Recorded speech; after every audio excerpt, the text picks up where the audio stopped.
কোচবিহার পঞ্চানন বর্মা ইউনিভার্সিটির সম্পূর্ণ নতুন শিক্ষানীতি অনুযায়ী প্রকাশিত ইউজি সেকেন্ড সেমিস্টারের ছাত্রছাত্রীদের জন্য আমাদের আজকের এই স্পেশাল ভিডিও। আজকের এই ভিডিওটিতে আমরা বিএসসি কোর্সের অন্তর্গত এনভায়রনমেন্টাল স্টাডিজ বা পরিবেশবিদ্যার সম্পূর্ণ সিলেবাসটা এমনভাবে আলোচনা করব যাতে করে তোমাদের কোনোরূপ অসুবিধা না হয়। কারণ এই সিলেবাসের অন্তর্গত এমন কিছু গুরুত্বপূর্ণ টপিক রয়েছে যেখান থেকে পরীক্ষায় প্রশ্ন আসবেই। সেই গুরুত্বপূর্ণ টপিকটি বা টপিকগুলি আজকের এই ভিডিওটিতে আমরা কভার করব। তো যাই হোক, শুরু করছি আমাদের আজকের এই স্পেশাল ভিডিওটির শুরুতেই আমরা আমাদের পেইড নোট সম্পর্কে একটু আলোচনা করব।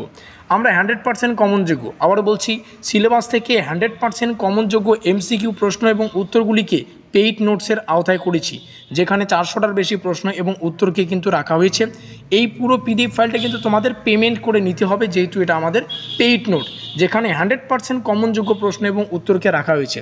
এবার অনেক এরকম আজব কিছু ছাত্রছাত্রী আছে যারা এখন কমেন্ট করবে যে এত 100% করছেন, পরীক্ষার প্রশ্নপত্রটি কি আপনি বানাবেন? তোমাদের উদ্দেশ্যে জানিয়ে রাখি, শুধুমাত্রই যে আমরা পরিবেশবিদ্যার বা ইএনভিএস বা এনভায়রনমেন্টাল স্টাডিজের যে নোটপত্র প্রদান করেছি তা না, আমরা মেজর এবং মাইনর কোর্সেরও নোট প্রদান করেছি। মেজর কোর্সের পলিটিক্যাল সায়েন্স বলো, বাংলা, এডুকেশন, সোশ্যোলজি, প্রত্যেকটা সাবজেক্টের কিন্তু আমরা পেইড নোটস প্রদান করেছি। আর আমাদের মেজর এবং মাইনরের কিন্তু পেইড নোটস থেকে তোমরা কিন্তু 100% কমন পেয়েছো। সেই অভিজ্ঞতা থেকে কিন্তু আমরা এই এনভায়রনমেন্টাল স্টাডিজ বা পরিবেশবিদ্যার নোটটাকে কিন্তু আমরা তৈরি করেছি।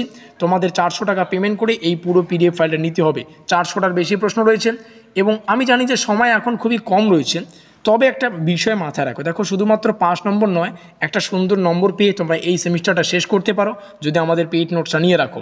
এবং এখানে থাকা 400টা প্রশ্ন তোমরা যদি 3 থেকে 4 ঘন্টায় একটু মনোযোগ সহকারে পড়ো, তবেই কিন্তু তোমাদের মাথায় এগুলো সেভ হয়ে যাবে। কারণ যেহেতু এমসিকিউ টাইপের প্রশ্নাবলী হবে, বোঝা গেল? এমসিকিউ টাইপের প্রশ্ন হবে, জাস্ট একটু রিডিং পড়লেই কিন্তু প্রশ্নাবলী সেভাবেই কিন্তু তোমরা কিন্তু অটোমেটিক তোমাদের মাথায় সেভ হয়ে যাবে। আর কালকেই পরীক্ষা 3 থেকে 4 ঘন্টা। দেখো, 4 ঘন্টা যদি পড়ো, 1 ঘন্টায় 100 খানা করে প্রশ্ন পড়লেই, যেহেতু এমসিকিউ টাইপের, কতক্ষণ লাগে এর সময়? তো সেটা তোমাদের বিষয়, একটু সেভাবে দেখে নেবে। আমার মনে হয় এই 400 খানা প্রশ্ন পড়া বা 400টার বেশি যেহেতু আছে, কোনো ব্যাপার না। 3 থেকে 4 ঘন্টা যদি একটু মনোযোগ সহকারে পড়ো, তাহলে এই 400 খানা প্রশ্ন ইজিলি তোমাদের মাথায় সেভ হয়ে যাবে। এবার আমাদের হোয়াটসঅ্যাপ নম্বরটা তোমরা দেখতে পাচ্ছ, এই নম্বরে যোগাযোগ করে এই পুরো পেইড নোটসটা তোমরা নিতে পারো। আবারও বলছি, তোমাদের পেমেন্ট করতে হবে 400 টাকা, ঠিক আছে? অযথা কেউ SMS করে ডিস্টার্ব করবে না। এবার তাহলে শুরু করছি সেই কনসেপচুয়াল আলোচনা। দেখো, সিলেবাসের অন্তর্গত ইউনিট 1 পরিবেশগত অধ্যয়নের বহুমুখী প্রকৃতি, এটা জাস্ট একটু দেখে নিতে পারো। এর আগেও ইউনিট 1, ইউনিট 2 সম্পর্কে আলোচনা করেছি। ইউনিট 2তে আমাদের সম্পদ সম্পর্কে পড়তে হচ্ছে, এগুলো জাস্ট একটু দেখে নেবে। মোদ্দা কথা হচ্ছে, যেটা মোস্ট ইম্পর্টেন্ট, সেটা হচ্ছে এই ইউনিট 3 থেকে শুরু হচ্ছে। ইউনিট 3তে রয়েছে ইকোসিস্টেম। এখান থেকে প্রশ্নাবলী ঠিক কেমন হয় একটু জানিয়ে রাখি। যেমন বাস্তুতন্ত্র শুনেছো, যে খাদ্য পিরামিড শুনেছো, পিরামিডের কোথায় কোন জিনিসগুলো অবস্থান করে, এই সমস্ত জিনিসগুলো একটু তোমাদের পড়তে হবে এখান থেকে। তো ইকোসিস্টেম, মধ্যা কথা বলতে, ইকোসিস্টেমটা মোস্ট ইম্পর্টেন্ট। এখানে আমি 2টো স্টার দিয়ে এটাকে কেন্দ্রিত বা চিহ্নিত করলাম। নিচে আসি, জীববৈচিত্র্য এবং সংরক্ষণ। এখান থেকে প্রশ্ন আসে এক্স-সিটু সংরক্ষণের উদাহরণ, ইন-সিটু সংরক্ষণের উদাহরণ। তোমরা মাধ্যমিক লেভেলের স্পেশালি জিওগ্রাফি বা লাইফ সায়েন্সে পড়েছো যথারীতি। তো এখান থেকে সেই টাইপের প্রশ্নাবলী আসে। এখান থেকেও 2টো স্টার দিয়ে এই পার্টটাকে আমি চিহ্নিত করলাম।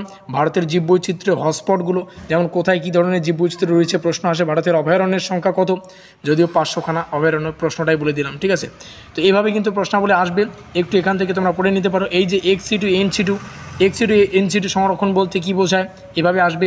মানে কোনটা কিসের উদাহরণ একটু দেখে নেবে। সব থেকে মোস্ট ইম্পর্টেন্ট সিলেবাসের অন্তর্গত, সেটা হচ্ছে পরিবেশ দূষণের পার্টটা।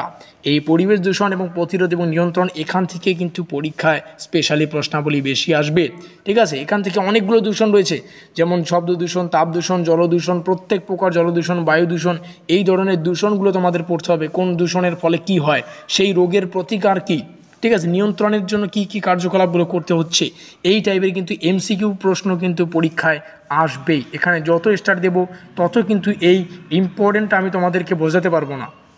এটা এতটাই গুরুত্বপূর্ণ আর কি। এই পার্টটা তোমাদের স্পেশালি ভালো করে পড়তে হবে।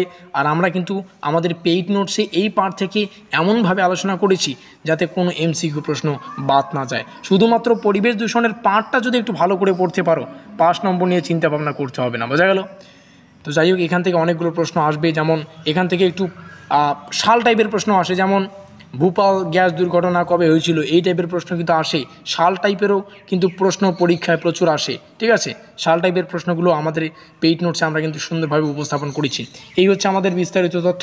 ভিডিওটি ভালো লাগলে অবশ্যই লাইক করে দিয়ে বন্ধুদের কাছে শেয়ার করে দিও। আমাদের আজকের এই স্পেশাল ভিডিওটি এই পর্যন্তই।